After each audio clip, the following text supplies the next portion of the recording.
welcome to the Black Access Club podcast. I appreciate you donating some of your time to be here. Oh, of course. And we're just gonna start off with you introducing yourself. All right. Should I look at the camera or did I finish you? Whichever. It's up to you. All right. Well, my name is Palacio. I'm a journalist. I'm a person, and I consider myself sort of like a Boondocks feminist in the way. If you ever watched Boondocks, it's just something that I always felt was very raunchy and honest as a kid growing up. So I like that type of vibe of just, the main character reading, writing, speaking his mind type thing, and I like that type of vibe. So I normally just try to speak up for things that I believe are important and touch on things that I think the younger community should know or, tune into and listen into. Okay. Thank you. So when would you say your passion for journalism began? I started to love journalism when I was in high school. Actually, I would say I wanted to write a lot, and I was really, I guess you could say, addicted to sports because I did every single thing that you could think of, except for netball, that I did not do. But I love sports and I would literally try anything, and I loved writing, and they kind of became two in the same, and the teacher kind of encouraged me to write about the sports happening in the school, and so I started writing some articles for the Gazette, and then from then on it just became more and more about anything, and then interning with Bermuda, interning with the Gazette, and ITTP is that type of party when they came out, and they did some video stuff about politics, and it just grew from there. From there I just knew, journalism, media, I like this, so I'm going to go to school for it. Okay. So how did you get those internships at Bermuda or Gazette? Oh man, I think I just walked in. I'm that type of person. If I want to be a part of something or try something or have it on my resume, I'll just walk in and be like, hi, hey guys, need some help, or I'm interested in this. Is there a place for me here? Like, can I grow here? Okay. And then people sort of took me on. The Bermuda one though, there was a application for it. I remember that one when I was in my second year university, and that came out when I first. And that was actually a fun one to work with. I liked working with news. It's very almost like what we were doing in the pandemic, but it wasn't the pandemic vibes because I never really had to go in, meet anyone, nothing. I just got an email, we need this. I go out and do it, send the email back, thanks. And that's it. And that was it. Okay. And it was pretty interesting because obviously no office space or nothing, but that was kind of the flow that I liked. I enjoyed that, not having to be on anyone's time. It was just like, this is the deadline, we like this. And then sometimes if I found something interesting, I'd write the story and still send it in and they'd use it. Okay. And it was nice. Nice. So that sounds like a decent experience. How long were you doing those internships for? I want to say the Gazette was on and off. I did it during the summertime. Okay. So I did it maybe my last year in high school. I wrote for them a bit, and then twice over my years in university, and I came back home, I'd write for them mainly in the sports department. That's what I loved in the start. So it was my first piece of writing I ever did. So I just worked with the sports. Ben Smith was my person that I was going to and speaking with, and he's now going back to the UK. But yeah, he was an awesome guy to work with, and it was primarily just sports and then a little bit of community, but that's all I did with the Gazette. And where did you go? No, when did you graduate? I graduated in 2019, and my goal actually was to, when I was in university, I was like, okay, once I finish journalism, I think I'm going to try to get a job in Canada or in the States, and just continue growing my craft before I come home to Bermuda and make something on my own. Because I think I knew my last year that okay, there's no one on the island I really want to work with, and I feel like I've already worked with all of them to know that this isn't for me or this isn't growing in the direction that I want. So in 2019 when I graduated, I was like, okay, we're going to go home for a bit. We're going to apply for my work permit in Canada, because after you graduate you have 4 to 6 months to apply, then you get 4 years or something like that. Okay. And so I was like, all right, cool, we're going to do that. And I also had this job opportunity at Dalhousie that I was being considered for as well, so I was waiting for the interviews for that. And I was saving my money from working at Noah's Ark and just, still doing my little media, I call it my little, even though I probably shouldn't. But it wasn't as big as it was. Was it called Media Maya then? No, it was just my blog. You doing. But I think it's fun. I think the name came from my friend Jalen, who whenever he saw me in town, he'd be like, Harvey. No, sorry, not Jalen. I forgot. I don't know why I said Jalen Harvey. His name just popped up. Jalen at Bar Memes. Okay, I know you're talking. her memes. You No, might I need don't to know add you this talking. part. You might No, need to I add this thought you was part. talking about Bermy Jalen. eats. Bermy eats. Okay, yeah, Jalen Steve. Thank you, Gotcha. Jalen Steve. Whenever I get up, because I always go Bermy eats and I heat. If he sees this, is gonna be so many. What? You get what I'm saying? I'm like, oh, sorry, my God. But yeah, every time in town he'd see me, he'd be like, Maya Media all the time, whatever. Because Right. he'd always offer stuff. I always have friends that wanted me from jump because I was always talking about stuff on my page. It wasn't as big as it is now, but I was always Right. talking about stuff, Right. you know. And so, yeah, so he always like called me that name. That may have been where the name stems from because I honestly can't even remember. But anyway, when 2019 came, that's when the pandemic also hit, and then my plans kind of changed. Right. Understandable. I need to stop saying like I just finished like editing one and I'm just like cuts. You don't need to hear this. You don't need to hear this. It's a journalism trick. Once someone's done talking, just Take a deep breath. take a deep breath. Alright. Or you could just take a deep breath, or look, or just try yourself. Don't say nothing. Just Yes, I'm definitely Be working collab. on that part. yeah. What do you enjoy most about journalism? I enjoy people. I think that's like one of the greatest experiences of doing journalism. Just people, connecting with people, seeing what people do in their lives, what's amazing to them. You know what they've worked on for years, trying to build a craft or build something new, and it's just exciting to get to know people in that way. Right. You know, so that's the exciting part, and also the fact that no day is the same because you don't know what you're going to be. That You is know, absolutely true. reporting about or talking about or what might happen. You're just like, this happened, guys. You know, stuff Right. like that. So it's fun. Okay. What is your educational background? You said you was going to university. What university did you go to, and what were you studying? Sure. So I went to the University of King's College and Dalhousie. They're kind of like sistering schools. I didn't know that until I actually applied for the University of King's College because it's like right on the Dalhousie campus nearby. Okay. But it's so weird because if you get into King's, you can take all the courses at Dow, basically. But if you get into Dow, you can't take some courses at King's. Okay. King's feels more like a private school. It's Okay. smaller, and it usually targets journalism as like the main thing too Okay. in the like a province. So journalism, that's where I went to study journalism and get a bachelor's of honors in journalism with a minor in English. Okay. That's what I graduated with. Okay. And have you done a master's or no? No, I was thinking about it during that time, and I was like, if I go away and I get a job out in Canada, then I might as well just take my master's while I'm back out there. But yeah, those plans kind of changed. But I do have an interest in possibly taking some courses with either specializing in like sports reporting or marketing. Okay. Like, so, Nice. yeah. That sounds like fun. Especially the sports one. I love sports. Like it's always been something in me. Like of course I do a lot of politics and people know me for politics or COVID stuff, but like sports is where it's at for me, and I know that's the realm I want to be in.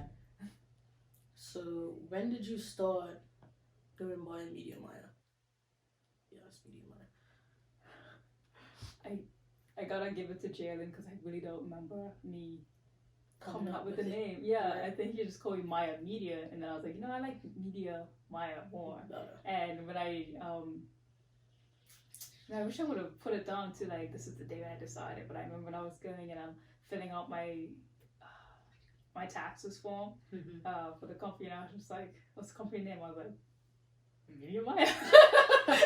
Like, and it's just that like, people started addressing me by that, and I'm cool with that, but sometimes it's funny when I'm up there, I'm like, I'm Maya Palacio for Media Maya, but I'm a huge Marvel fan, so I watch a lot of stuff, and I think with the day that I kind of finalized it when I was watching Supergirl or something, and I remember that the lady who owned her entire news company, it was called Catco, and her name was Cat, so it's just like, why not put it? Why not put my name? I mean, I'm the one behind it making all the decisions. Exactly, so. They will always know who you are.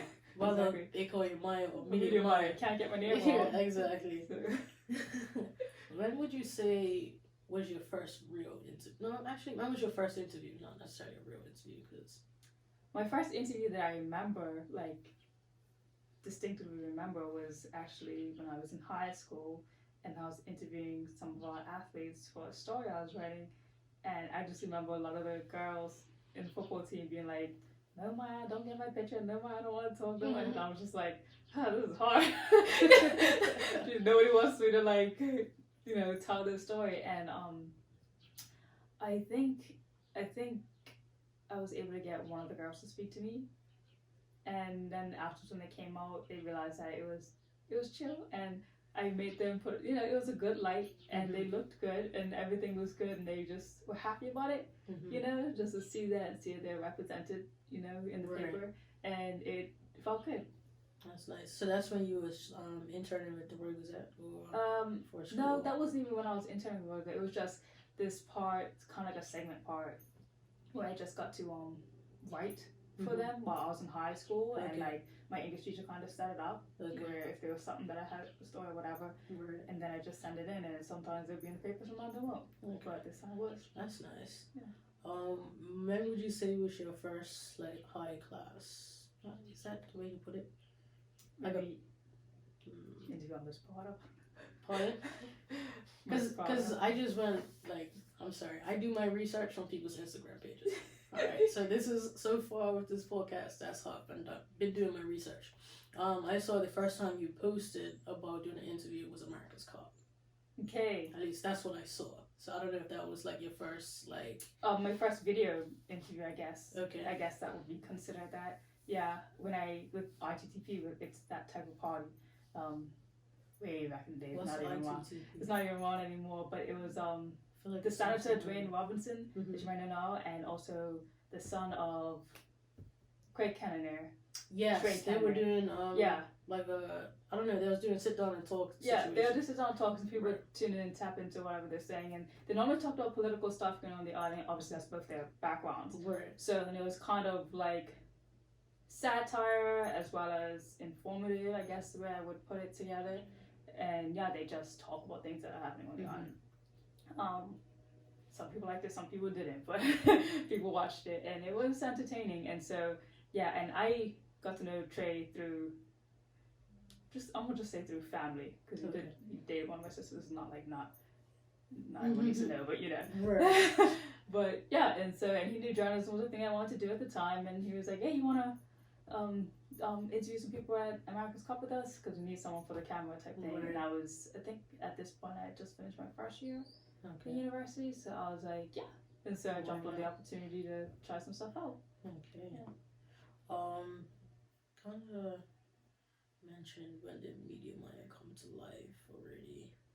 Are you full-time in journalism now? I wish I was. I'm not full-time in journalism. It's so hard, and the saying is true, because I remember, I'm not going to say names. That just means that I can. But I'm not. I just remember there was a time when I had let this person know who came in that I want to do journalism. And they said, right to my face, like, hope you're okay with not making any money. Like, and I was like, and that got to me, and it still lives with me till today, right? Because it's something that at first I took as just like there's no money in this type of thing, and you're just gonna struggle. But now that I've grown into it, I mean, I don't know what their mindset was with telling me, but it seemed very rude at the time. And I was young, and I kind of like makes you not want to do this, right? But crushing your dreams. Yeah. But there is a lot of money in this. It's just how you decide to take it. It's a lot of the ethical balance is what's blocking me, because it's not like I don't get calls, like, or message or emails like, what's your advertising stuff, But for me, I know the path that I want to go down, and from what I've seen and what I've witnessed, what I've been a part of, it's been a lot of stuff where I don't want to get to a point where I feel like I can't talk about something because someone's giving me money. I don't want to get to a part where the community no longer trusts me because they saw that I either taking money from some sort of company that may not be in the light that's positive right now. And then you never know if you're working with somebody and later on something bad happens on their end and you're associated with it. It's so much to just be, worrisome of. And because it's just me, it's very hard for one person to do all of this. I'm very thankful for the mentors that I do have, but at the end of the day, it's my name on everything. Exactly. And so for me right now, I'm trying to build like a Patreon account and trying to get community funding instead, and seeing how strong that goes. I have talking to one person about some sponsorship for a series that I'm working on, and it was a good conversation, and I let them know how I felt about, you know, taking things, because like I haven't with anyone like long term doing stuff that's like you're my only like sponsor on this big project that I'm working on that can be equated to 6 months to a year. Whereas if I ever did paid partnerships, like I'd always make that known on my page, like, hey, it's a paid partnership, like that was sponsored, like, you know. Right.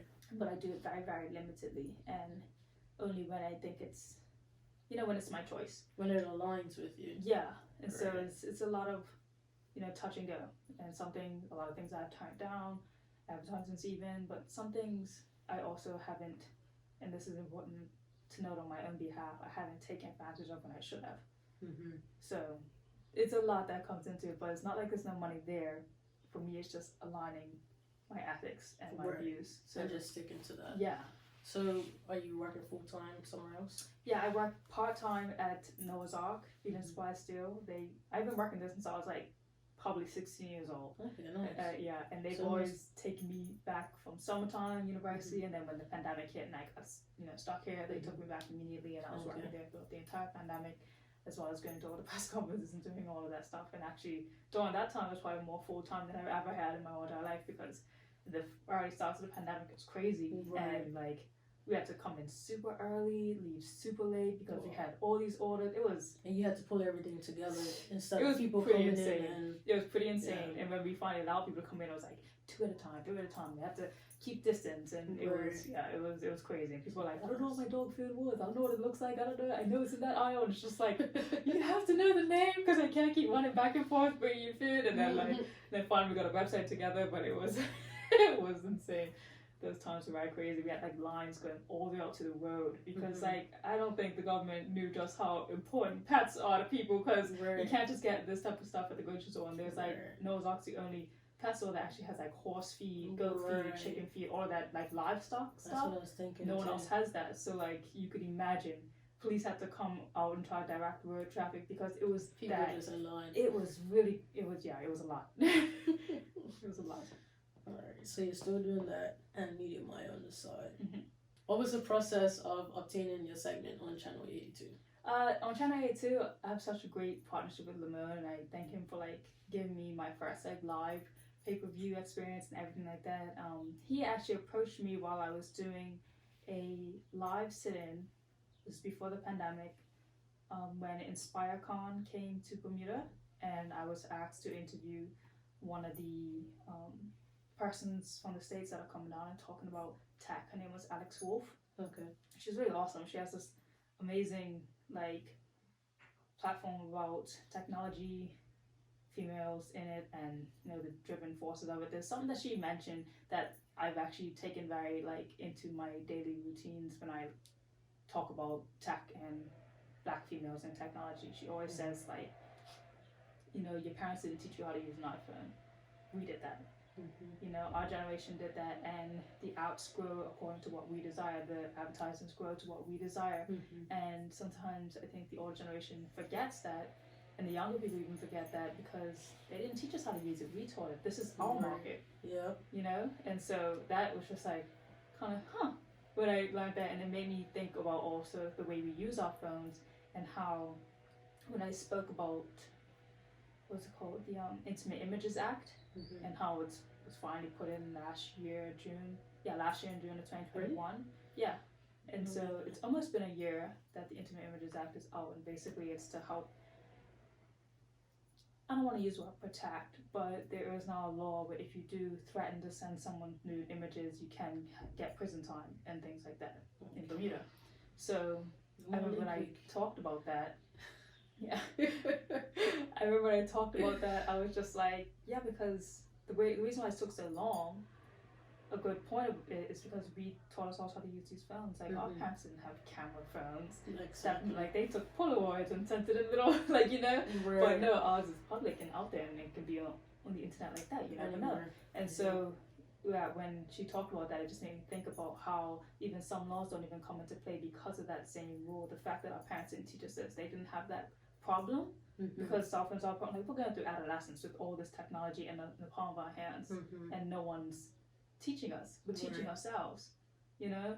Like my mom had her little, you know, her like and it's just, exactly. and she didn't understand it, but obviously we've all developed a lot more to understand it, and obviously since last year finally having that law put in place is very helpful since it has, I won't say ruined a lot of lives, but it's disrupted a lot of lives.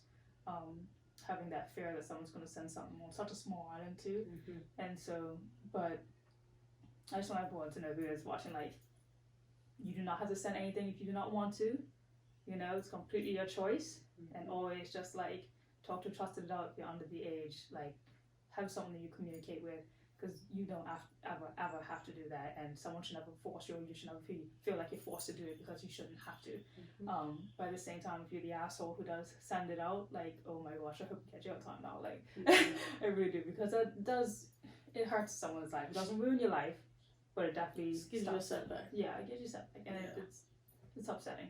It can be devastating. So are people able to take like stuff in the past to court now, or no?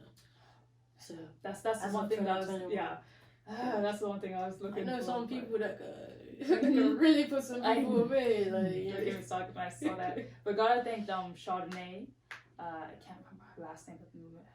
It'll come to me though. But she was a pillar in getting things like that pushed on this island, and and so definitely thank you so much for her tenacity and efforts to keep it going. But yeah, and so that's one thing that I actually talked about, and that kind of segues into my segment that I'm working on right now. It's called How Things Operate. Okay. And I did a little teaser of it like months ago, and I posted it on my TikToks. And they traveled pretty well. I did 2 of them, and it was like, I wouldn't say it wasn't even structured at that point, but when I realized that this is probably something people want to know, I decided, let me do this. And basically it's just telling people how things operate. Generally in Bermuda, but it could be worldwide if like a point comes up where it's timely and everyone in the globe is talking about this. There's something I can speak on. But it's basically just informative, educational, and short, so people can kind of get it. So like one of them was like to the how things operate abortion laws. And I explained. I did see a post about that. Yeah. So I explained how that worked, and I remember I was talking about it on my Instagram, and I put a little video on my TikTok, and that one got like so many shares and so many views. Like I think the one abortion, that got maybe like 8,000 views on it. Right. And I think you had posted something about why it was brought to Bermuda. Was it? No, that was my story on. What? So I remember it. I just remember what you. Birth control. Sorry. Yes, that was the one on birth That's control. what it was. Yeah, why that was brought to Bermuda was Yes. to stop the black families from populating the island. Yes. Yeah, that one. Okay. That one really wasn't that was more education, so it wasn't exactly right. But could lean into it, yeah. That's how things operate. Yeah, and I made that tell so that I had options to always talk about something that didn't have to be a complete niche, but something that you should know, basically. Right. So yeah. Okay, so that's what your segment is about now. What's already aired previously, or that's what it's about now. So like those ones, I'm probably gonna redo them just so they look better, and maybe there's more information that has come to light since then. Not much though for those 2 videos, but it's just gonna come out like every single Monday, starting a day in April, and I'm gonna tentatively say the 18th of April. And then it's gonna start coming out, and I hope to have something like that's more consistent for everyone in Bermuda to like tap into, or global to tap into, and be like, all right, this is how this stuff is coming out Monday, so we gotta Okay. So that would be recorded live or pre-recorded? Pre-recorded. Okay. Unless something is timely, then I would drop that in. In between. Yeah, in between. Okay. Yeah. How long have you had your segment? Well, I've been working on it for maybe 4 months. Okay. I guess you'd say. So, I'm sorry, I really don't watch cable, so I haven't seen. Oh, I've only seen the clips that you've posted. So, has anything already aired? Because I know, I've only seen like little snippets you post on Instagram. So I know you posted with Kaylin, you've posted with the Premier, a couple senators, different things like that. So what was that about? I'm actually talking about 2 separate segments here. I must have veered off track. I'm sorry. So okay. that segment that's about how things operate, that's coming later in April. That's in the future. Yeah, that's in the future. That hasn't aired. It's been recorded, that hasn't but not aired. But not, yeah. Okay. Been recorded, not aired. The segments that I have done with Channel 82 in the Moon, I don't know how I jumped off that topic. Anyway, but yeah, that segment, those ones come whenever things kind of pop up, I guess you could say. I actually will be recording, I believe, next week. And it's just when things are happening, like I guess you could say when the election was going on, the one with Kaylin was because she was coming onto the island, coming back to the island, and I was just like, want to do it, let's do it. And then we all just kind of linked up and did it. But the partnership that I have with Lamone is just one of, you know, he needs the content for the show, I need content because this is what I want to do. This just seems like a good match for us to make. You know, yeah, a very mutual partnership, and it works out very well. We have talked about doing a longer standing podcast together, but right now what seems to work the most is scheduling maybe 4 or 5 interviews on a single day and recording them, you know, and then putting them out accordingly. Like when I did around the election time, I did 3 or 4 on a day, then we put those out accordingly before the election ran. So people get some content about, you know, who to vote for and things like that. But yeah, that always works very well. And then when he has hosting opportunities for me, that's always great, like the boxing matches that go on, or even the exhibition thing that he needed. I helped out with that. That was actually really fun because I got to ride a horse, which I have never done, and horses are huge, so that was a good experience. I was honestly thinking about that recently. I saw some people riding the horse. I'm like, I wonder if these are Bermudians or if these are people that came to Bermuda and decided I'm gonna go ride a horse today. So I'm just like, I feel like I did it when I was like small, like when I was a child, like whereas I don't remember. Like I just feel like I've done it, but I don't know because they are huge. They are huge, and I am a tiny person. Because I remember doing it at a friend's birthday party because she's always been to horses, her family has horses and things like that, Kira. And I think it was a pony that we rode, but I honestly don't even, like I can't remember if I rode it or not, but I remember the pony was there. And I know either from that age on, I have not rode or even thought about horses. Then the exhibition came, and then I got to stand beside a stallion, and its back was here when I was standing. I was like, bro, like this is a big animal. Like this is a big animal. It just makes you think. Because I even working at the pet store for as long as I have, it still like shocks me when I like. Any type of animal that comes in, just like, you know, yeah, living thing, you know, like you are alive right now, just tall and just in front of me and breathing and running and doing what you do, and I'm like, then you're here on this island. It's just, you know, it just makes you think. It's different, yeah, because we're not growing up around that, so to us it's like out of the ordinary. But for people who come from families who own horses or rode horses, that's like their normal thing. Yeah, second nature. It's like. What do you mean you haven't seen a horse? This horse grew up with me. Yeah, exactly. It's a big animal, like. But I feel like back in the day, you used to do like pony rides at birthday parties. Yeah, I feel like that was a thing. Yeah, that was a thing. Yeah, and then man, there used to be so much fairs that I remember being at. You had the horse and carriages coming and different things like and that. And the motor cars and Harbor Nights used to be on fire back in the day. Like, oh my gosh, the go karts that you. Gee, all that stuff's gone now. Like, I don't even. It's upset. It's so sad. Like, we had children today. We had the sand that was sugar. I remember that because I drank. Oh my god, that night.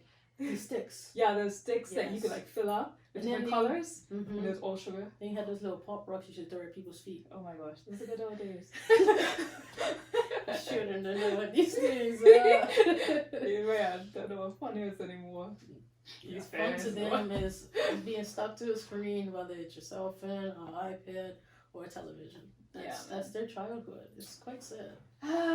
It does get sad because I miss all those things that we had. Like, I wonder what happened to them though, because they went away before the phones came through. Because Harmonize just hasn't been as fun. Like the little toys they used to bring in that light up, different things like that. You don't even get those at Harmonize no more. Nothing. Yeah, that you'd win playing games and stuff like that. Right. Like, is there even any games to win? You know? Are there any games to play to win? Oh my god. To make you want to win something? It's just, I don't know. Harmonize definitely last run past. Or someone has some pictures. I would love to see some pictures of the old Harmonize. So I was like, good days. How do you prepare for interviews? It's a good question. The way I prepare for interviews is, it depends on the interview, but I would say, okay, that for example, all right, so my interview with the premiere that I did recently on Instagram, that one, man, that one took a long time to nail down. Though, I'm not gonna lie. So I'm pretty sure you had thousands of questions coming in. I wouldn't say thousands, maybe near. I feel like once you do your Twitter search, when people are adding the premiere and he doesn't respond to them, if you went that far into it, I should say, and you count those sort of questions, and then the questions, then when you are asking for them, when you combine them all, that's pretty sure it's a lot. It's crazy because the idea was to have me ask questions that were unanswered by the premiere on Twitter, right? That was the first thing. And so I went through searching. I was on his profile, searching, went to some familiar names that I see on Twitter who normally take them, searching. And a lot of the questions, though, became redundant because it was about COVID stuff that no longer, exists. Well, it's not that it doesn't exist, but the questions are no longer relevant. Relevant. Right. And so I'm just like, okay, well, I can't answer that because they didn't answer that change, that regulation doesn't exist, all that. So a lot of it was a little upsetting because I couldn't ask them. Not that it wasn't there, it's just like, I don't want to waste the time with questions that, won't help nobody. Right. So I probably only got, honestly, 8 questions on Twitter that were questions that were relevant. And then when I put a note out on my Instagram, and I put it out again on Twitter, like, hey, if you have any questions, DM me or quote this or send it to me. Tons came through, and I was like, okay, here we go. Yeah, here we go. And so, and I had to compile that together. So I make like different charts, like, okay, so these are community questions, these are Twitter questions, these are questions about this, so politics, maybe same-sex marriage, maybe education. So I put it out like that, and I write it down, and I have my 3 little columns, and I'm like, okay, tick. Because I have put the question bar up pretty close to when the conversation was, so more questions were coming through when I was asking. Right. So I had my iPhone, and I had that set up, and then I had my iPad there with the question things on my Instagram, and I have my notebook because I always write down all the questions too, so it's just easier as well for me to read it, because sometimes the screen could get a little funky, whatever, so it's just better to have it written, or I type it up and print it as well if I get them onto that first, but it wasn't in my printer. So that's kind of how I prepared for that, and then I tried to make sure that we got as many questions answered within the time. That's one of the things that's probably the most difficult when you have interviews, especially with the premier. He might not have enough time, and while I'm talking to him, there's his team in the back also talking to me on WhatsApp, like, all right, 15 minutes. So it's like, my camera at the top, like going over time. I'm like, I know we're going over time, but they are fairly lenient, but I have to respect their time as well. So that happens. But we got a lot through, and that was like one of the first things I said when we started the interview. I was like, we got a lot of questions, so hopefully we're answer them fast. And Prim was like, yeah, I'll do my best to keep it short and answer it. And I was like, thank you. So that was very helpful too, because sometimes politicians can go and they will not stop. They literally get paid to talk. Yep, kind of, yeah. And so literally every time I even interview a politician, that's probably the hardest, is cutting them off. And you really have to interject to cut people off. When I've moderated a couple of events, and that's the one thing I always tell people before we start, I'm like, I will cut you off, and it's not disrespectful, but there's 5 people in this panel, you're not the only one. And you got to give people time to speak. Normally if it's over Zoom or something like that, then I would also have everyone in a group chat and say, and put a clock there, so that as soon as I'm ready, like, hey, you gotta stop talking, because I don't want to be rude and interject you, but I will if I have to. And so, and even though everyone knows it's not rude, and that you have to, it comes off that way to the audience sometimes, even though we're all in agreement that it just needs to be, next person type thing. If you want to get a lot of questions out of this, if you want to respect everyone's time. So that's probably one of the things that I make sure I do before getting ready for an interview, is like getting all the questions, respecting the time, and getting as much answered. So like I was able to tick off almost every single question. There may have been like 3 that I missed out on and couldn't ask, mainly because of time and because they came in later. But yeah, for the most part, that's kind of how I get ready for interviews. That's good. That's very good. How do you do your research for your interviews? Let me think of an example. Okay, so let's do the Kaylin Castle interview. So my research for Kaylin came from going to her website, looking through her Instagrams, her TikToks, her tweets, and also her past interviews. So I would watch a lot of their interviews before I interview them, just so I'm not asking the same boring questions, things like that. And whenever I have a conversation where with Kaylin, it was more about, like I told her beforehand, like these are 3 topics that I want to touch on. And I told her that like right before we actually started, so she didn't really get too much, but I think I called her previously and she was just like, oh, anything's on the table, like I don't care. And I love separate interviews because then it's just a conversation and it's chill. So I still have my questions though down in case we like veered off course. But for almost every single interview, I just remind myself and remind them, hey, we're just having a conversation. Like, these are my questions, and if I feel like I'm going off topic, then I'll refer to my notes, and I'll let them know, like, just give me 1 second, just refer to my notes. So I'm just going to look at this question. Okay, so this is the next thing we're going to talk about, So it's not like, and I'm looking at it because it's just, no offense. Hey, I feel I'm a newcomer, you're a professional. You're trained to do this. Like, this is me being outside of my comfort zone. So I'm gonna keep looking at my phone. And you can keep doing that. You have it up here, but okay. And the next question is exactly. So being commanding with it and obvious with it is probably one of my stronger suits to do, because I like for a moment I don't want to veer off course and I'm just look at my notes. Okay, and saying it also just has more of like a of like, hey, she knows what she's doing. She went off course. It's not like she's going. Just give me a moment so I can like get back on course, and that's very human, because everyone drops off course for a moment. Got to pick ourselves back up and continue. So things with Kaylin, like that was a really just a good conversation. It was just a good flow. So enjoyed that. Okay. So what influences some of the topics that you discuss? When it comes to your discussions. Life experience, definitely. Like, I knew one thing that Kay and I would have had in common was being Black, being female, being young, and in the media. And she has done so much, especially with the Clubhouse in Atlanta, and her music career, being on a platform where you constantly can be judged, and also being Black female where like you have nothing else to do like but be judged sometimes. So it's just so it was that type of flow that we were able to connect on, and me being able to learn from her and knowing that my audience, who is primarily Black females, could also connect on it as well. A lot of things that I will discuss obviously has to do with who I am and what I've experienced. And that's what you get from almost any single genre, which is why a newsroom needs to be very diverse. Because if you just have a newsroom with a bunch of white males, what do you think the stories are going to be about? What perspective is going to come out of that? Exactly. And that's what, I was even taught in school about, just having that diversity is important, even though my school was the least diverse place. I was one of 2 Black girls in my entire year. Wow. Black people too, not even just really only Black ones. So until our final year, when like sometimes we get people who have finished a 4-year program and they pop into the last year, and it was one Black guy that was in there. Well,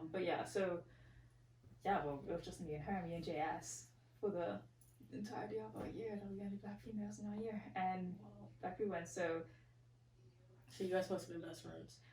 It's funny because we really weren't. Like, at least not in the first 2 years. She was Canadian already, so she already knew that environment. So she was white friends. A different area. And like I came from Bermuda, and it was so shocking to me in a place where like, oh my gosh, I never realized until now that every single one of my teachers I've ever had were all Black, and now I'm with teachers that are all white. And I was like, this is different. That's a perspective. This is hard. But JS and I actually didn't become close until 3rd and 4th year. And now we're actually going to go see each other in Halifax very soon. And definitely love her like life, and I've missed her. But it took a while for us to come together, and we always say like, I wish you would have come together sooner, but it's just it was hard. And obviously she already had her friend group, and I was just like, feeling very self-conscious about myself my first year with all these white people and just me. Mm-hmm. And I was just like, I remember calling my sister that same night I landed in school too, and I was just like, Indigo, don't laugh at me because I'm crying, but I honestly feel like I'm ugly, and I've never felt this like this in my life. Is because I was the only black person, all these white girls, and that exact same night that I went there, and nobody has black person right now, like don't come for me. But that very same night that I landed, I flat pressed my hair because I felt just felt out of touch. Like I wasn't. And I had not felt that way my whole entire life, and it was such a weird feeling. Like, so, because I always thought that, I always felt beautiful and gorgeous on my island. Like, I never had, as soon as I went there, I was just like, you know what? This is weird. And and it took me a minute to feel like myself again. I think I felt better when I started playing hockey the next week. Okay. And then going up to the Dalhousie campus, it was some black people there. Right, yeah. So I was like, oh my gosh, thank you. So a lot of comedians go to Dalhousie, right? Yeah, a couple of comedians go to Dalhousie. So I joined the I tried to join the Caribbean Club, but that one it didn't really go very well. I don't think a lot of them like comedians, to be quite honest. I don't know what it was, but then I heard there is this spat between all the other Caribbean islands and comedians. I think that was too bougie or something, and it was just like. Oh, because I was like, the first day I was there, it's like I felt like nobody wanted to even approach me or talk to me, and I was like trying, and I was just like, this is hard. Like, I wanted to go home. Like, at this point, I was just like, you know what, I've tried, I've seen what I had to see, and I want to go. And I didn't come with any friends out there, nothing. So it was a rough first year, definitely. But yeah, it got better in time. I knew it was what I wanted to do. I was like, you know what, my mom was so like good about like taking out. Like, she took out part of her pension for me to pay for my first year because that's nice. I didn't know. This is what I want to stress to every young person in high school. Just know where your family's financial situation is. Because in my head, I thought I had a college fund. I didn't know that money was non-existent. And when I graduated from Cedar Bridge, although I won like 8 awards at my graduation ceremony, it's a public school. I didn't get no money. I got, I think, maybe $2,000 from Student Government Association, but every single other award I won, and a lot of them were like Rubis Award, like from different companies. You would think money. Yeah, you'd think that there's money in it. So like all these years of putting in all this hard work and trying to be the best at what I'm doing at this school, and nothing. So that was disappointing again. And so my mom took a big risk in doing that. And for the last 3 years, I had to work like 4 or 5 jobs during the summer to pay for my own education. Okay. And that was so a lot of sleepless nights. So you had found out she did that? And it's like, no, I don't want you to do this for the following years, or?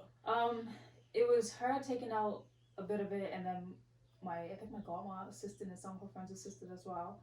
And that was just paid for tuition and housing. And so I had to, like, if I wanted snacks or if I wanted food or want to call with friends, that was the money that I had to, like, make the rest of the summer. And I just remember when Mama found out that I got into university, she was just like, okay, we gotta make this happen. Because she's pretty serious. You're the youngest, right? I am the youngest, yeah. Did any of your other sisters go to No, university? they didn't. Okay, so you were the only one that's I was trying to do this. That, like, I want to do this. I want to get out there. I know my oldest sister did get into university, and this is for her to say, not me though, but I just know that what she wanted to pursue wasn't what the family wanted to pursue. I mean, the oldest child isn't easy, like, and so she didn't go because there was conflict about what she should become and what she shouldn't. So yeah, so that was upsetting, but like for me, thankful. And then it was just like, now you gotta make your own way through type thing. So the last 3 years were rough, and I was so happy my final year because I didn't know how I was gonna pay for it. At this point, I was just tired, working every single summer, like you could imagine. Like, but do you really make enough, like working other jobs during summer to really cover school tuition? Girl, I made it happen. Really? Because I worked like like I was waiting here, I was working at the pet stop nonstop, I was doing the internships and getting paid for writing, and on one occasion I just more like freelance stuff, and then I also applied and I got like smaller scholarships in my second and third year. So I got like maybe a 3,000 from Hamilton Parish, and then another 3,000 from the English speaking union. So that's 6,000, and then converting it into Canadian dollars may have been like 3,500. Right. And then all the money that I made and I saved during the summertime. And it's possible. Like sometimes I think I'm like, how did I save that much money? Because now it's not happening as often. But like I sacrificed a lot. So like even don't do this, but I sacrificed food a lot. Like I really did. Like I barely ate, and then I only go to my bike just to go to work and back. Like and I never went out with friends. Like I didn't really have much of a summertime for me was work. Work. Oh yeah, and I crocheted. Yeah, I had a crochet business. So I was up late at night crocheting. So I was making money that way too. Like anywhere I could make money, I was making it. Like and it was hard work and a lot of sleepless nights. But I knew I wanted to graduate from school, and I knew I didn't want no student debt. I was just gonna say that. That I feel like yes, you sacrifice all those years, but you're not stuck paying off these loans. Nope. It's like I have a few friends, and their parents took out loans for them to go to school, and they're just like, bro, why am I doing this? Like, and I feel bad because some of them aren't even using their degree, and it's just like, you have a job, but your parents are looking at you like, yeah, I ain't paying this no more. You're here. You're not. It's not like you're furthering your education. You're not using your degree, so you might as well go cut that check to the bank. Like, yeah. I'm just like, man, and. It's sad that that's the way it is, especially in Bermuda, because a lot of people don't realize it. Like some people's parents take out equity in the house or different things like that just for them to go to university, and then sometimes there isn't a job for you in Bermuda. Sometimes, depending on what you're studying, but then at the same time, it's just like you got caught. Oh, let me go back home for a year, save up some money, and then I'm gonna go do something else, and that just. Once you're here, you ain't saving no money. Yeah, it's so hard to live on the time. So like, and during summer, like I was obviously staying at home with my mom's, and she was still cooking food. So like that's like if I ever bought something from the grocery store, honestly, I survived off of Cheez-Its and chocolate milk. That's all I remember because Cheez-Its were cheap, but the box was big. It was like $3 something, and chocolate milk was and there's not half. Here it's like 3/4. Yeah. Yeah, exactly. Not like a bag of chips. Anyways, yeah, I sacrificed a lot. And then in my final year, so my summer before going into my final year, and then I had to take summer school, one course over the summer, because I didn't take that course. I was in my third year, I was trying to take this course, and I knew I wasn't going to pass that class. I never felt like that way about a class, so I was just like, we had this test that came up, and I'm just like, I didn't even remember about this test. Like, and I'm like, how far behind am I on this class? Because like at this point, my third year was a bit more demanding in my journalism, so it was the minor in English part that was like really catching up to me, and I was just like, okay, I'm trying it, and it was I believe it was Indigenous Studies, and like I wanted to take this course, but the thing about it was that everyone who was in that course already knew something about it, like was taught about it in high school in Canada, and I knew nothing about Indigenous Studies and the history of Canada, and so I was like, I'm trying, like I want to know. But you guys are moving way too fast and you don't understand these treaties and like what happened here and there and who and what's his name, and I'm just like, hold up. So like I'm not getting it. And the test in front of me, I was just like, we talked about this? I never felt so blank on a test, and like I hated math and I was never good at it, but I swear I would have begged for a math test at this point because I was just like, I really don't know. And this type of stuff was just like, it was embarrassing. Yeah, and I swear I got the lowest mark in the class. I went up to the teacher and I was just like, I love this content, but I cannot take your class. Like, I can't, I gotta drop it. So I dropped the course, even though she said I could do an essay or whatever, and I was just like, it's not happening. So over the summer, I decided that I needed the credit, so I took a psychology course or something to like. College is way better. Psychology was just easier. Yeah. It was a book that had all the answers in it, like and so like it was, so that was good. But the only thing is, I had to pay for that outside of my regular tuition. I was like, crap. So that was another $3,000 to $4,000 right there. And you had to stay there while you was there? No, I was home. I was home as online. Okay, I picked on that was online, and I remember this was like halfway through the summer was ending, and I looked on the bank card. I'm just like, I never would have been so far behind where I wasn't going to make the mark. I was like, I'm not going to have enough to pay for this year. Like, I had enough before the first semester, but I didn't break them out time enough for the second semester. Right. And I also had a job while I was in university too, so Okay. that also helped. I was the head of the tech desk, so that was awesome. In sports, so I made money pretty consistently. But Right. yeah, so when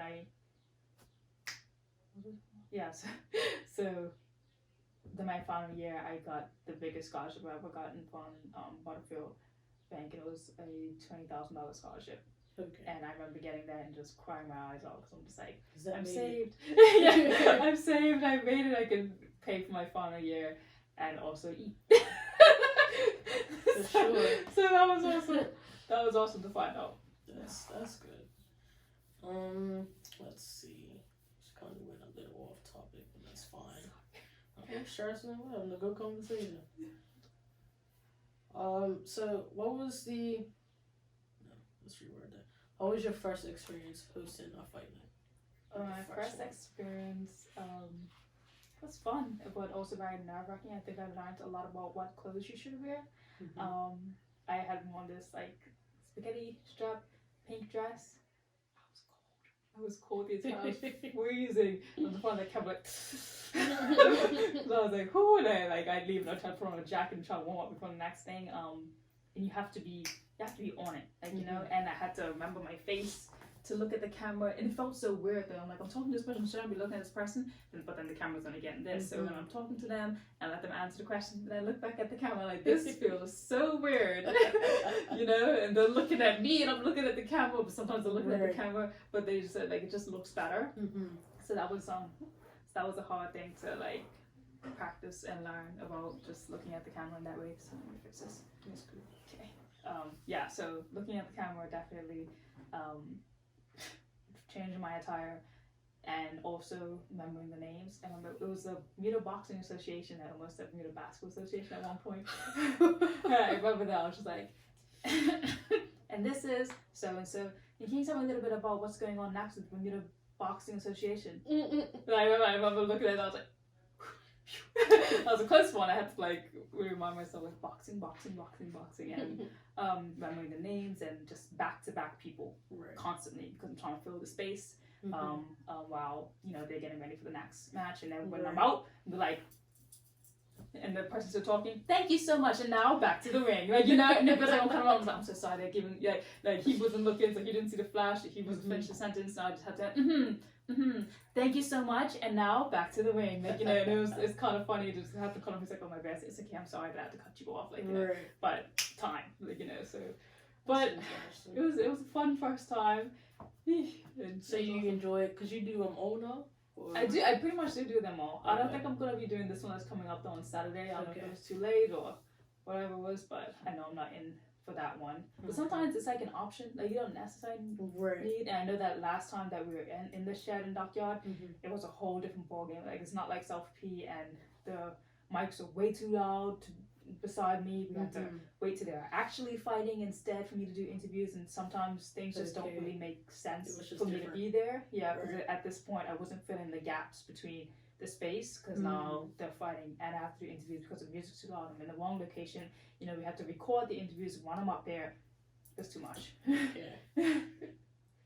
Because I'm actually going to be working this weekend, because I actually wanted to go.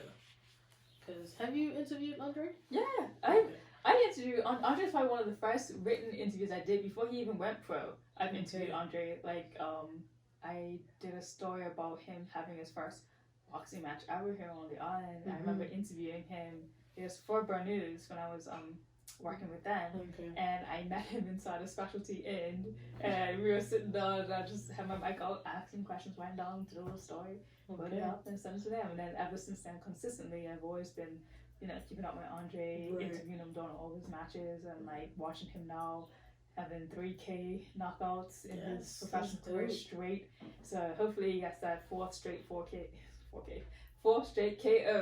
in this Saturday's match, and I'll be excited to like watch that. And this is his first time headlining it as well. This is his first time headlining it. Yeah, usually it's on Nicky. Yeah, This is his. Yeah, this is his night. If I wasn't working, I would have been good. Just because like I grew up with Andre. Like, I think I went to Elliott with him. Then I was in the army with him, so we built a bond there as well. So yeah, so it's definitely trying to support the people that I know, especially when it comes to this podcast. I feel like most of the people that I've reached out to, I've known at some point in my life to start with. And I feel like that makes it a little more comfortable for me. So that way, next time, okay, I can interview a stranger. Like, you know what I mean? So that's my stepping stone and part of my comfort zone. That's like it's a good thing to have. I mean, Bermuda's small, so you're bound to everyone. Exactly. In some way, shape, or form. So yeah. What does the Fresh Prince? What impact does the Fresh Prince have on your life? And Will Smith has a pretty big impact on my life. Have you read his books? I haven't, I bought it at the airport when I came back. Me too. Yeah. That's what I was reading before you came. I bought it at the airport and it's just been sitting right next to all the other 10 books I haven't read yet that I keep telling myself I will. Yeah, they're there. I'm just like, we will get to you. I promise you. But yeah, I mean, I don't even know where to start from that. I think it's just something that, you grew up on watching these type of sitcoms and TV shows and you start to relate to them. And I just have always loved his character because he is funny, flirtatious, and, continues to just try all the time. And I like that in a character and a person. And just himself though as an actor. And everything that he's been in, like, I just think he does everything very well when it comes to acting, especially his own story of, like, not even trying to be an actor, he wanted to do his rap, he thought he'd be good for this part, he came out for it, yada yada, and then he just, just dove into it, and it's so great at it, but, yeah, no, I think there was that episode, that touchy-feely episode where him and, Uncle Phil, embrace each other when you realize this is father doesn't want him, like, right, yes. That one, and I feel like everyone can relate with that. Wow. Not everyone, but mostly everyone. Yeah, like I hope people don't have to relate to it. I really don't. But yeah, I definitely related to that hard. And I remember that scene. I remember watching it during the summertime in like primary school, middle school, one of those. And I just remember seeing that. I just remember crying my eyes out. Like I just like at this point I'd probably already seen it before, and I was just rewatching it, and I was just like, damn. And just because you understand it more. Yeah, you understand it more. At this point, like, even my father had not been married since I was about, like, 3 or 4 or something like that. And he's around, but he's not, right there. Probably seeing, like, 2 or 3 times every 2 years. I don't know. But it's just, like, it's that type of relationship. So and I get emotional on a lot of those type of things, unfortunately, and I hope no one ever has to. But, like, the quotes that Will Smith has said in, like, a lot of his movies have touched me. Like, I even consider getting that, quote that he says in pursuit of happiness tattooed on me, and it's just like don't ever let somebody tell you that you can't do something. If people say you can't do something, it's because they can't do it. And I've always loved that, and so it's just been part of my life. Everything from Fresh Prince to I Will, but to everything he's created. I've admired him as a person, his diligence, his perseverance, and just the way he plays his characters. And so yeah, some reason Will Smith has become a big part of my life in that way. Definitely. So yeah, when his children are his family, I just watch them and like the red table talk to it. Like that family, like they do good things and they help people, and even though they might be going through a mess, I think they really show how human they are and how human we could all be.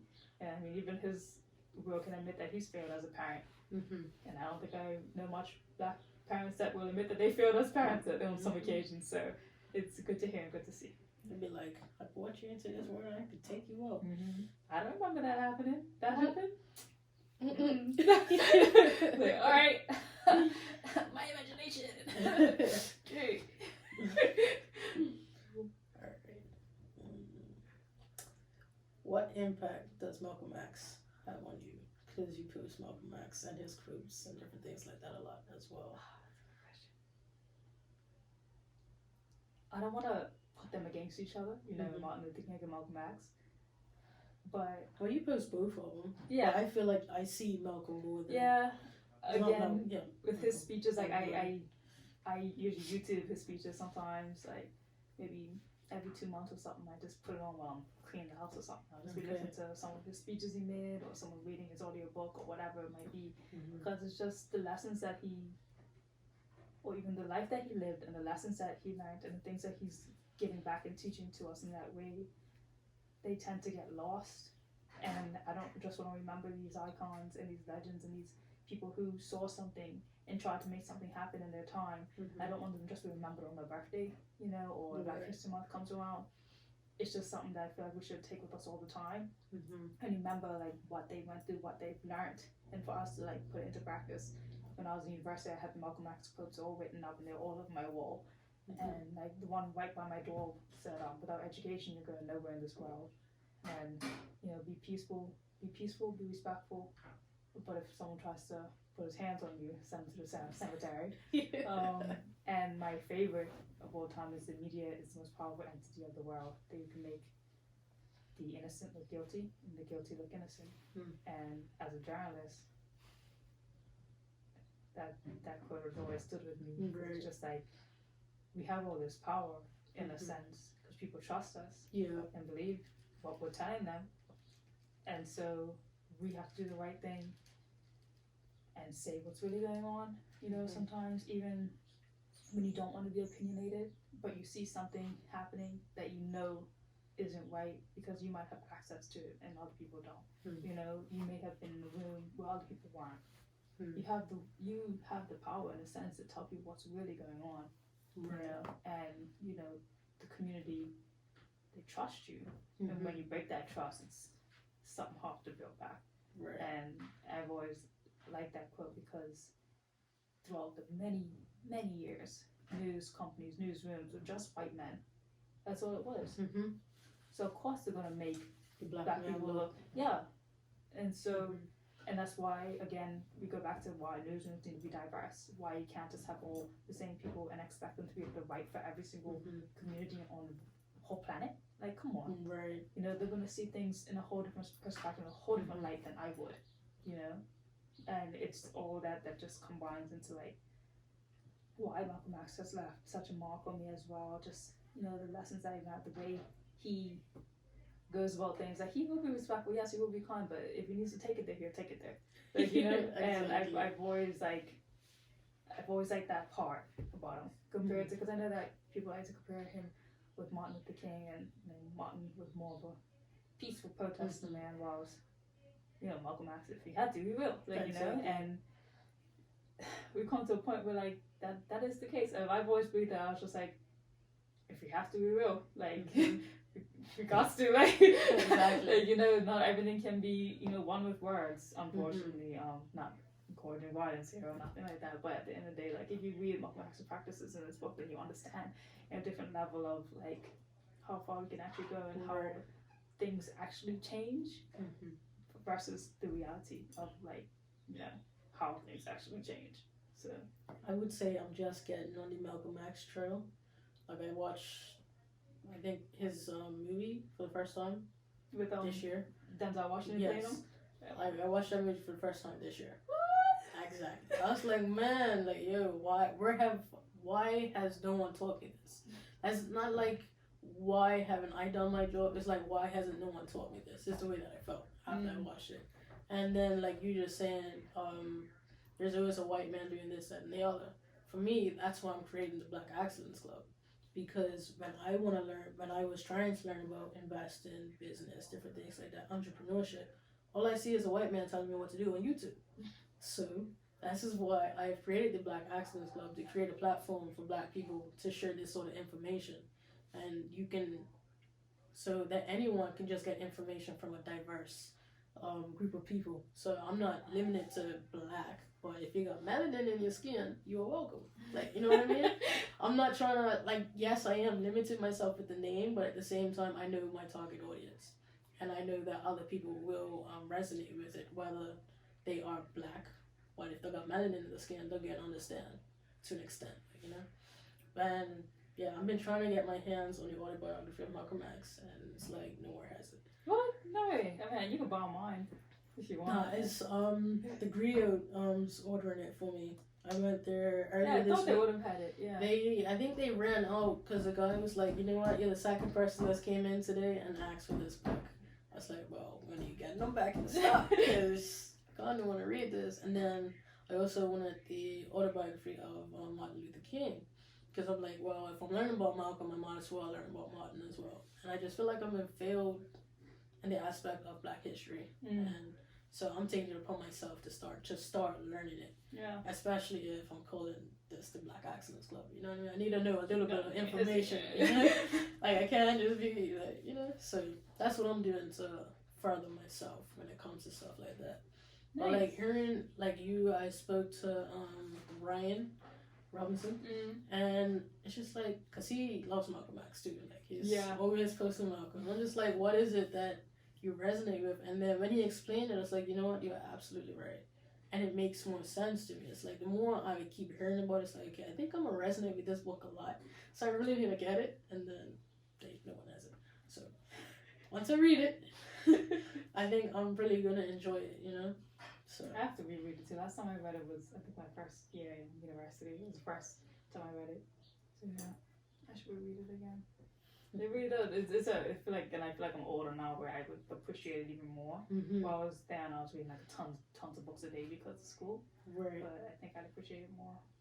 Okay. All right. Are you able to identify a favorite interview that you've listened to or watched? Favorite interview I've listened to or watched? Or that's been most memorable to do what you're doing, or however it is you want to interpret it. I can't really think of one. The only thing that's coming to mind, I don't know if you consider an interview, because it's a podcast, but it's two women that talking to each other, and I'm probably not going to remember the name of the podcast, but I know one of the girls' Instagram handles is Lala Let Me Explain. I started like following her in university, and she puts up pictures that are like famous memes or quotes or whatever that people would use in like relationships, and she debunks the heck out of them. Like she explains why this is like red flags, very like you shouldn't listen to this, you know. You know, and like her captions are always so well detailed, and it's just encouraging as a female. Because when you first see that picture, you're just like you hate it, even though it's so common. Like I'm trying to think of one. Some common that you always hear that just may just frustrate you. Like, oh, if she stays by you after you cheat or whatever, she's loyal and she's the one. Something like that. Something like that you saw in middle school or something that people post like, yeah, she's loyal, man. Like, oh, she stayed, you got a wife for her. I hate that so much.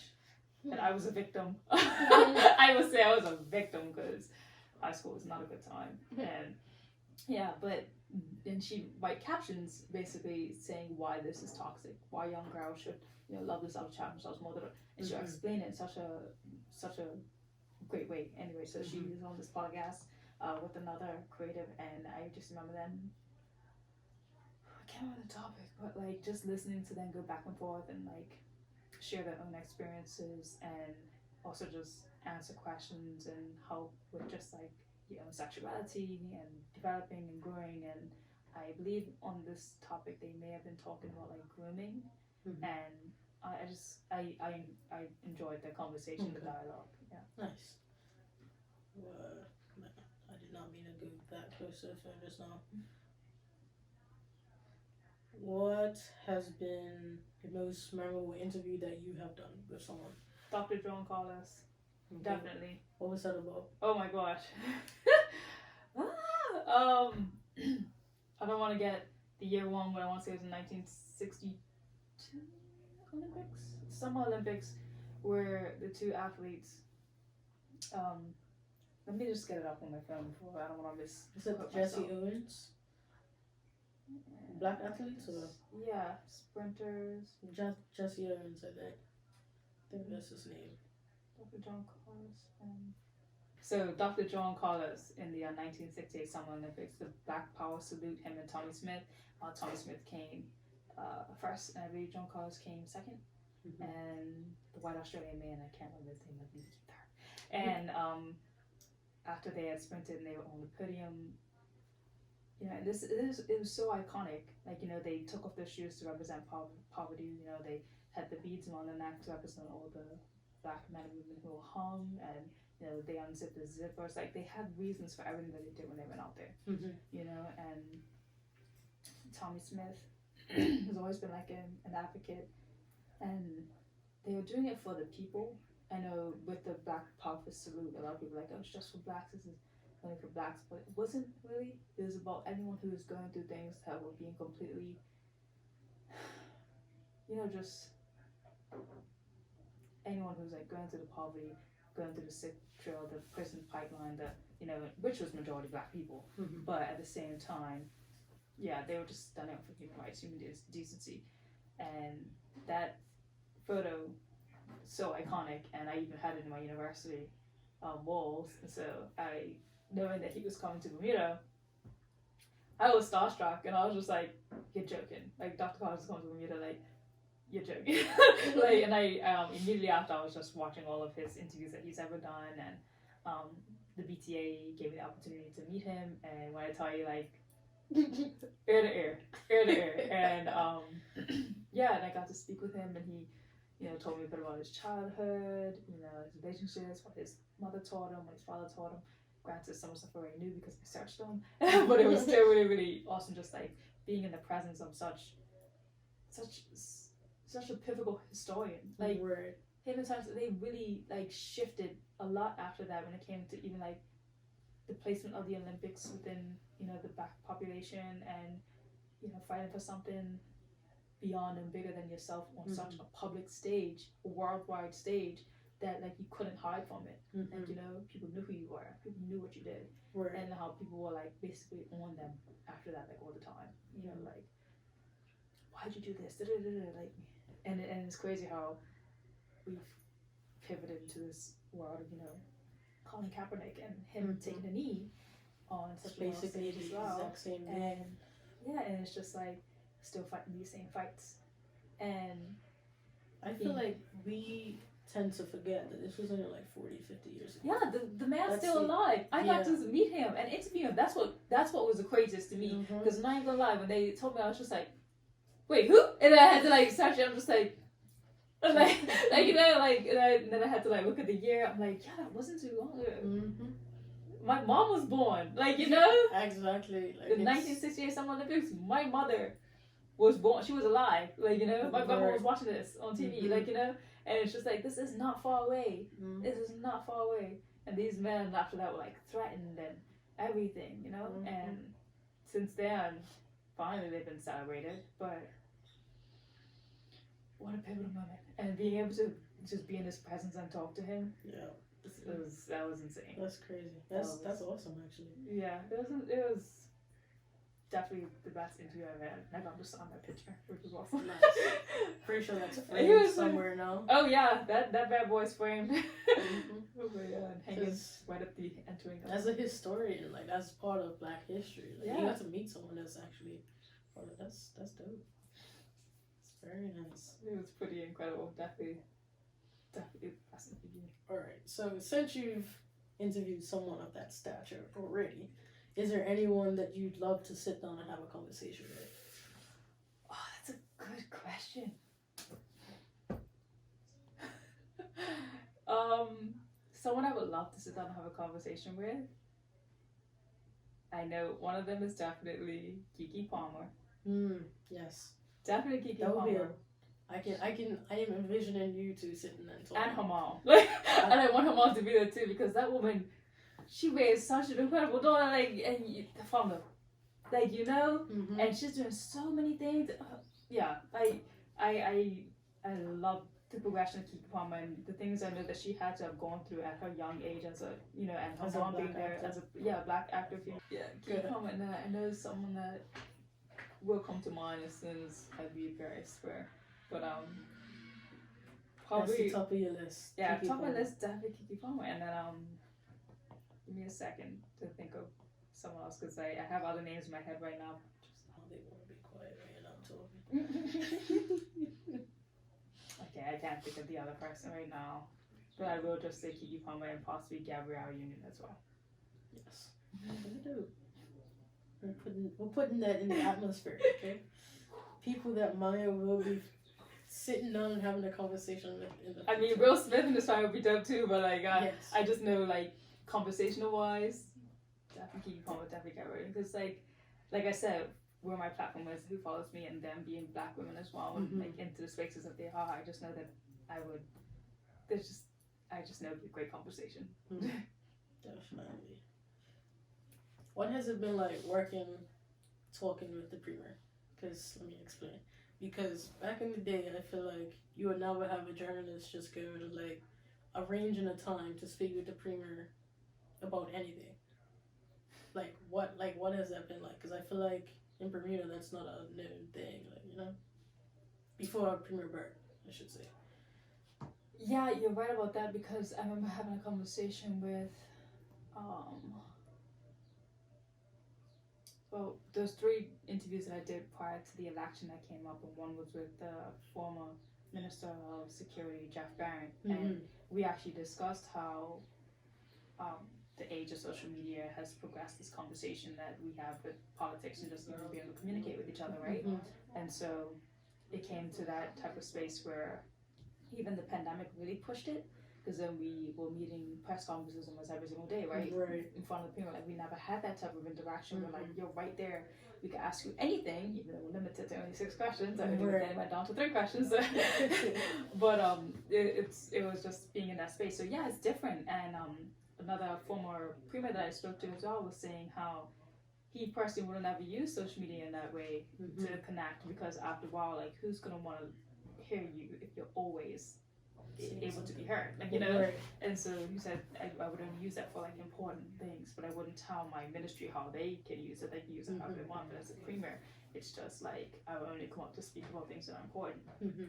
So in my instance, talking to the premier and, you know, scheduling interviews and things like that, first off, I may nod to him that I would like to do an interview, and then I'll just be speaking to government communications until the actual day of the interview. So it'll always be someone speaking to me on his behalf. I wouldn't really be talking to him and setting up times or whatever. The people who have his schedule set up that's times. understandable. Yeah, set up times, and then on the day of, yeah, and that's the first time I'll speak to him. But when I do see him in person, yes, we do speak. Maybe it's good afternoon, good evening, or if something happened, you know, he'll mention, or he'll be like, ready to be on your live and like the next day or whatever. So it'll just be like pleasantries until the actual day of. So yeah, that's basically it. You wouldn't do that with Trevor?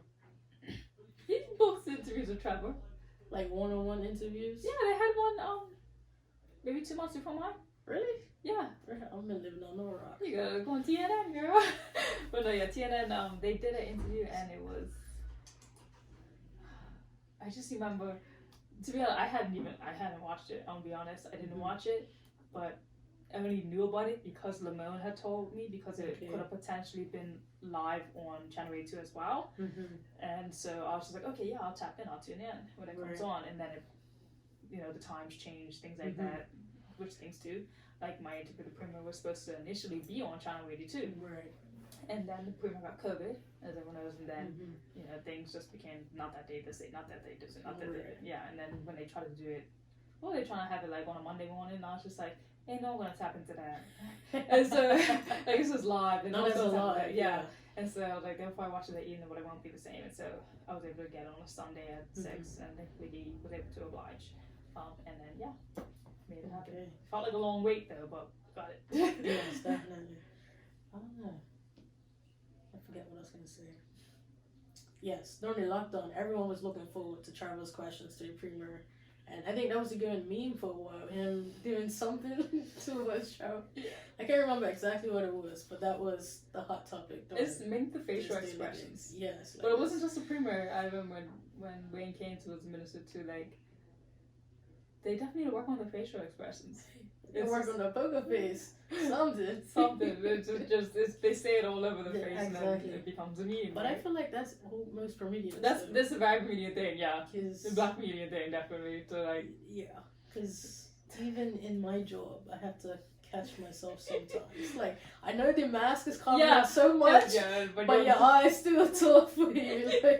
And at this point, point write master off, right? But they might still be with their faces, and then you forget you're not wearing the mask anymore, so everyone can see your faces. Exactly. Yeah. But I feel like if the camera was on the journalist too, you'd probably see our faces too. Yeah, we're a bit lucky in that sense too, that the camera's not on us. Alright, so let's talk about the crocheting you was doing for a little while. I actually forgot about that, but you mentioned it, so we're gonna talk about that. Okay. Alright, believe it. No, maybe not. Going underground, jeez. Something. So when did you start crocheting? I feel like I always knew how to crochet when I did brownies and stuff, but I picked it back up when I found some yarn and a pin in one of my bins, probably on my second year of uni, first or second year of uni, something like that. Yeah, I always used to do scarves, like in middle school or whatever, or in high school, like I'll just do scarves whenever, like whatever, that's easy, one little long strip, another long strip. Yeah. Cool. But then it was like over summer and I was bored, I had a bit of fabric.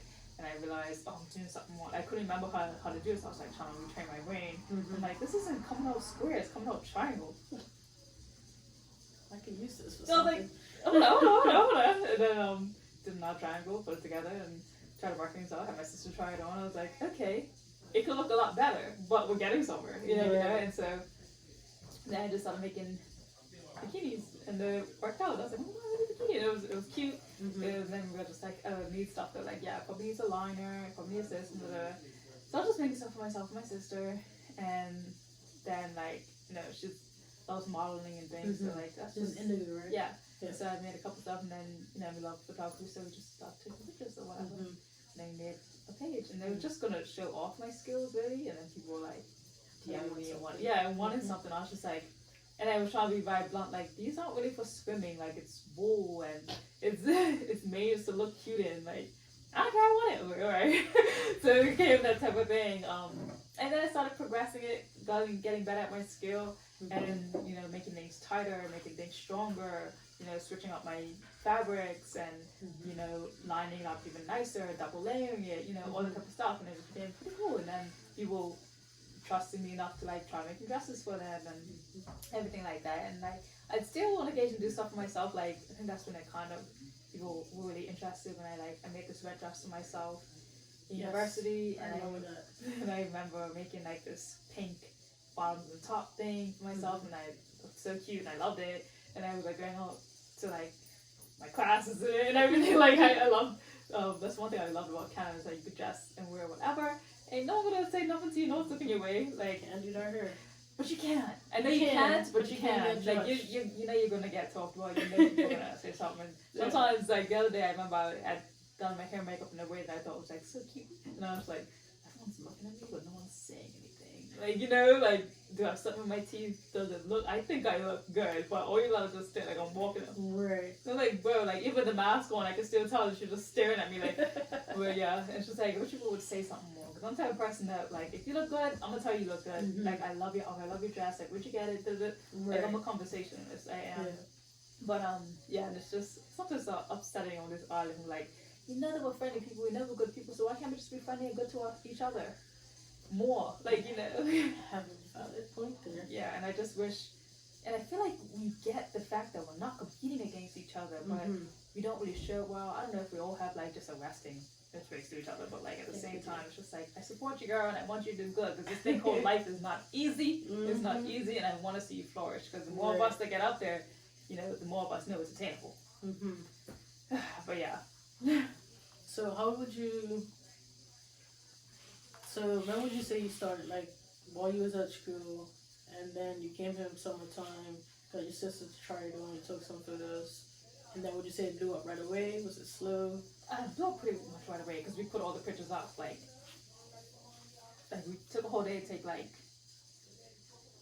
probably 5 different sets of photos and 5 different outfits, and so we picked 3 to post every single day for the week, and it just, from there, like, I probably had, like, 100 followers one day, the next day I had 600, and I was like, nice. Ooh. Like, that's obviously people, Bermuda. I was like, obviously you guys like these, and then, then I got a lot of DMs, and that's the first time I actually felt like, okay, I gotta figure out how much I want to actually charge, and what's realistic and yada yada. And that was like the hardest part of really. And I definitely undercharged myself, and I think we all do that, especially as women.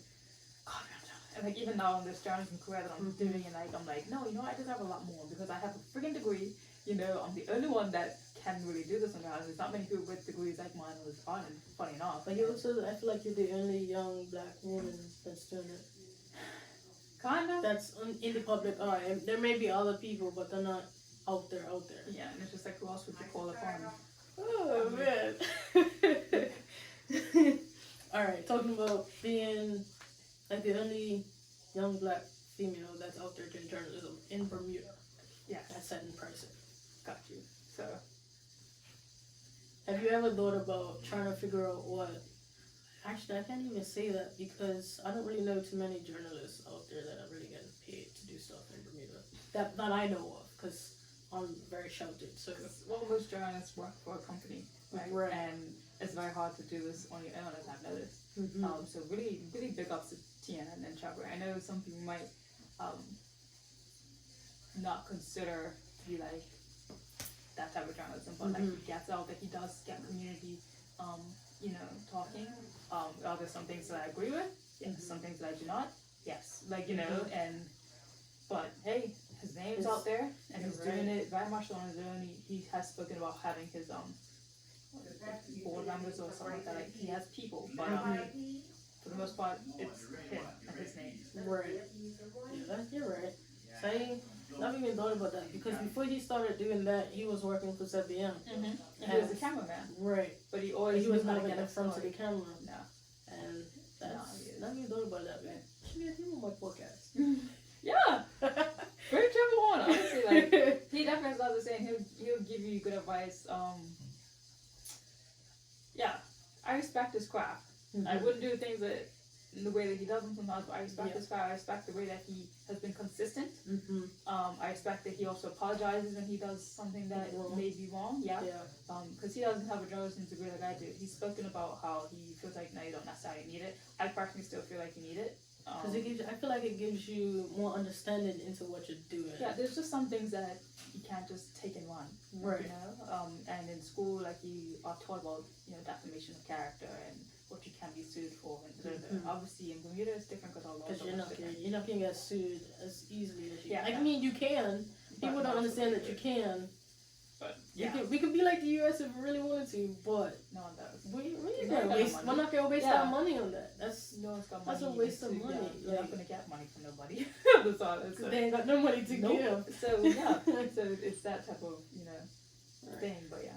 So how would you say you base your prices when it came to the crocheting? Too low. That's just a major. And then I started to realize, like, you know, I have to buy the fabric and using a lot of my time and using my talent as well. And also some people who want to custom stuff, like I have to measure you. It's a lot. It's too much. Right. And that's when I kind of stopped it too, because that's a hard business to get into. Pleasing people is very hard. So I was just like, you know what? Really. Yeah. But I mean, in the sense of, I remember one that I did where I can't remember what the issue was, but I could tell him, the guy's face, like, this isn't what you wanted, like, you know, like, what did you want? And they're just like, oh, it's just, I thought the colors were gonna be this. Like, how did we mess up on the colors, sis? The colors, you sent me these colors, and then it turns out she wanted different colors, but she like didn't want to tell me or something like that. Oh, tell me, because I had already started it, and so I stayed up all night because she needed it for the next day. We were doing it for her, and I didn't even like charge her for it. Yeah, I felt bad, and so I'm like, yeah, this isn't the business I want to be in. This is a lot of time. And again, a lot of people pleasing. Would you be willing to do it again? Go back into it? Nope. If I did, it'd be to make something for myself or a real one-on-one. There is one person that I still have to do something for, which we've agreed that like whenever they're ready, whenever they're back on the island, I'll do it for. And I'm like super excited actually to do this crochet outfit for her. Okay. So if we ever link up again and I'm able to, then that'd be dope. Right. And I would definitely do it for her. Alright. Good to know. Alright, so on the final set of questions, I pretty much asked everyone these. I know you like to read a lot. So what would you say like your top 5 favorite books? Top 5 favorite books. Charlotte Bronte's Jane Eyre, definitely number 1.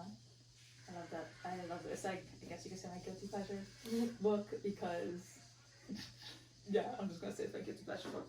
But I love that book. Obviously Malcolm X's autobiography.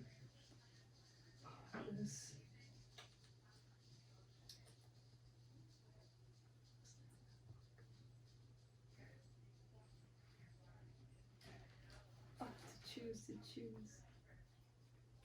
Gotta pick White Sargasso Sea. It's the company of Jane Eyre. Mm-hmm. If you don't have to read this one. No, I'm forgetting this book that I read in university that I still read on occasion. It's a small little black book. Oh my god. It's called Camus. It's a pretty dark book, and it just really makes you see into the mind of a person who tries to justify murder, but he's also spiraling himself. He sees that he's wrong, but also sees that there's right to it. And even though it was in a way of protecting somebody else, the way he did it was just like, you didn't have to go that far, like, you know? And it's just like, after that it becomes like in court trying to debate, and then it's being like, you know, maybe one shot, we could just, like 8, like, you know, it's just, and it just becomes like this thing about like, who's right, who's wrong, kind of thing. It just makes you think about how far the human mind will go, and how far you yourself will try to go to justify something. The last one I can't say. I can't think of those 4 right now. Alright. Have you read the book called How to Win Friends and Influence People? No. I think that book, like what you just mentioned about that last book, I found that when I read that book, it makes you understand people and their actions and everything that they do. I feel like the book started off with someone that committed like mass murders and stuff like that, right? This is like just how the book started out. I'm just like, what am I getting into? Because I thought I was gonna learn about like how to help other people or just understand other people. And basically they were just saying like, this person is doing this and this, but no matter what, they're gonna justify what they did. In their head, they're always gonna be right. Compared to anyone else, they're gonna be wrong. Like, you know, so just help me to understand it to a T, because I'm still not gonna agree with like, no, you shouldn't just kill people, just continuously kill people. Like, that makes no sense. Whether you're getting your points across or not, I'm just like, okay. It was an interesting start to the book, but ultimately it just teaches you how to think about how you respond to things and different things like that. I would give you one good example I got from it. Is an owner of a business, they do like a construction business of some sort, and you have to wear a hard hat. So every day for like 5 years, the guy's like, put on your hard hat, put on your hard hat, put on your hard hat, and obviously people aren't gonna wear it because you're telling them to do it. But then one day he just decided to change his approach. He just asked his workers, you know, why don't you wear your hard hats? Like, does it hurt? Does it not fit well? Blah blah blah. And then they said, no, not really, just don't want to wear it. And then he explained to them like, no, you should actually wear these because if anything were to happen, it's your first source of protection. It's there to protect you. It's not as a fashion statement, different things like that. Next day, everyone's wearing a hard hat. I'm just like, okay. So that it makes you think of how to change your approach. And I'm just like, especially when I read that particular chapter, I was like, how can I apply this to my life? And when I tell you the good Lord decided to test me that day, he sure did. I had an emergency call, and it was one of those, like, you have people that are very overprotective of their parents, and they want to do everything this. I'm just like, okay, I had to stop and think. Like, the lady, like, she was so to the point whereas her mom was, like, halfway dressed in a sense. She told my partner to go wait outside. And my partner's like, you need to sort this out, because I ain't dealing with this sort of, it's like that was his demeanor. I'm just like, man. Then I just like, what does this lady want to achieve? Like, what is it that she's trying to achieve? It's like, okay, she wants to get her mother dressed. Okay, how can I assist her getting her mother dressed? Like, what suggestion can I give her to make her think, oh yeah, that's right, even though she's not really thinking that, but she knows that's what she has to do. And some way, somehow, I was able to do it. And I was just like, okay, I applied what I have learned because, ooh, the good Lord really tested me that day. But when I tell you, if I did not read that chapter before going to work, that would have been a completely different situation. Hey? I'll be telling a completely different story. And we both probably would have gotten reported or something. Like, like, I'm not one to be like that because you're calling me to help, but I don't like being, like, at first, I need to tell you again, at first she was like, wait here, like, outside. So me and my partner's like, yo, you called us here to help you, and you're telling me wait outside? Like, you know? And that was at first, and I'm just like, man, if I did not read that chapter, it would have been completely different because it would have been completely. I learned something from that book. I told you you needed it. I still think about it to this day. The book has a lot of lessons when it comes to talking to people and different things like that. I even think about it when I'm at work, like we're interacting with my colleagues. Like an issue that my manager has is no one wants to put fuel in the vehicles. You want to drive this vehicle up and down the island all day, but you don't want to stop at any of the gas stations that you can stop to. Like that's a real issue. Like no one wants to put fuel in it. They want to go do this, go do that. And I'm just like, I thought of a way how he can approach it because no one likes to listen to him. So I thought of a way that he can do it, but I also feel like if he changes his approach, people still not gonna do it just because they don't like him. And I'm just, that's the issue with Bermuda as it is. But anywho, let's get back on topic. What advice would you give 18-year-old you on pursuing a journalism career?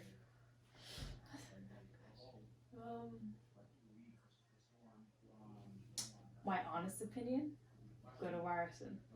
It's a lot more expensive than University of King's College, but there's a lot more education in that school than I believe there is at King's. But I accept that with a grain of salt though, because you've met some incredible friends from King's and they have changed your life, and that's also the benefit of that school. But I just feel like Ryerson, for any other, it's a better university for journalism than at King's. And where is that located? That's in Toronto. Okay. And they just have a lot more courses on how to teach and how to write for different communities, whether it be the LGBTQ plus community, the Christian community, the religion, Black community, urban community. They just have more specific Indigenous communities. So it's just, whereas my school didn't really have any specific targeted courses like that. It was a platform-based journalism degree, but yet they were lacking in diversity teaching. Even with their students. Yeah. So diversity in education on how to write, because I constantly kept telling them, like, this is a school that was founded and taught nothing but white boys. So and your education hasn't changed. Right. So, but yeah. Okay. What advice would you give our listeners on entrepreneurship and being a journalist living in Bermuda? Pay your taxes, and get everything sorted correctly. If you know someone who already has a business and has checked off all the marks and is doing things the legal way and the right way, get out from them. Make sure that you're doing it the right way, so you don't have to, stress it or look over your shoulder like you didn't do it because you just didn't know. There's always ways to know how to do things correctly, so just get it done. But also, don't wait as well. Once you've done everything you need to do to get your ducks in a row, start. Start unsure. Just start doing things that you love. Put your passion into it, and whenever you do something that you're passionate about, the money will come. As long as you're happy and you're doing the things that you love, the money will come. It's just finding that ethical way to accept it. But yeah, that'd be my advice. Okay. What's next for Media Maya? Up next would be my series, and just being more committed to that, keeping my head down and just making that my focus. There's always so many things that I want to do, and community reaches out with so many stories that I'll be happy to work on, but I have to be more realistic in the fact that this is just me. I have to focus on something that this is what I'm known for, in order to bring other people on to do those other things that people would want me to do. Right. So if I focus on this one thing and perfect that, then I know that I can get the community behind me in it, maybe a sponsor, and then I can bring on someone else to maybe take over the putting out the press releases on my website or taking over these stories and actually intern someone in journalism to, write for things that some community members might want to know about, or picking up the phone and maybe deciding, yes, I could be that, I can't be that, hosting, stuff like that. Exactly. Okay. Nice. Keep saying, what would you say to your future self 5 years from now?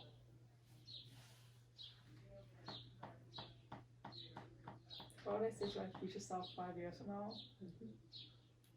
So you're gonna look back in 5 years. What would I say to my future self 5 years from now? So what? So you're giving yourself advice for 5 years from now, in a sense. Me now is giving advice to 5-year-old, 29-year-old. Yes. Oh my god, in 5 years I'll be 29. Turning 30 because my birthday is next month. Oh my god, not a whole different. Okay.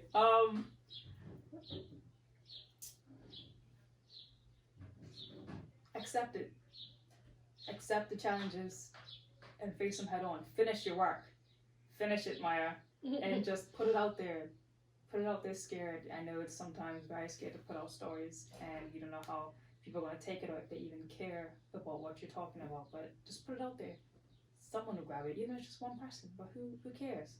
It's advice, it's knowledge, and one day if someone ever needs it, it's there. Put it out there. Alright. That's very good advice. Just basically saying just do it. Get it done. I like it. Alright. Do you have any questions for me? My question for you, what are you hoping to get from this podcast? From this podcast, at this point, it's not monetary. It's just, like you said, following your passion in the aspect of I'm passionate about business, finance, investing. That's what I'm interested in now. I just want to create a platform for other people to learn as well. Because I'm finding it hard to learn as I'm starting to grow. And I just want to create a place where other people can come and learn. And they're not having to work as hard for information as I had to. If that makes sense. Yeah. Right. Any more questions? No, I think that's all. Unless it's something that you want to mention that I haven't asked. That's my number one thing to ask by the end of every single interview. Really? After every interview, I'll be like, alright, so is there anything that you want to mention that I haven't asked you? And that's what I forgot to ask you, actually. Just in case there's something else on the hair that's like, I wish I would have said this, I would have talked about that. And like, Honestly, no. Not really. Well, thank you so much for this interview. No. I'm classing it up for you. Go for it. No, it's good. And scene. And thank you so much for being here today and having this interview with me. It was a joy to talk to you. Alright, no problem. I appreciate your time and all the interruptions we've had today. And yeah, I look forward to doing this again in the future. Alright. Thank you and good night, Bermuda.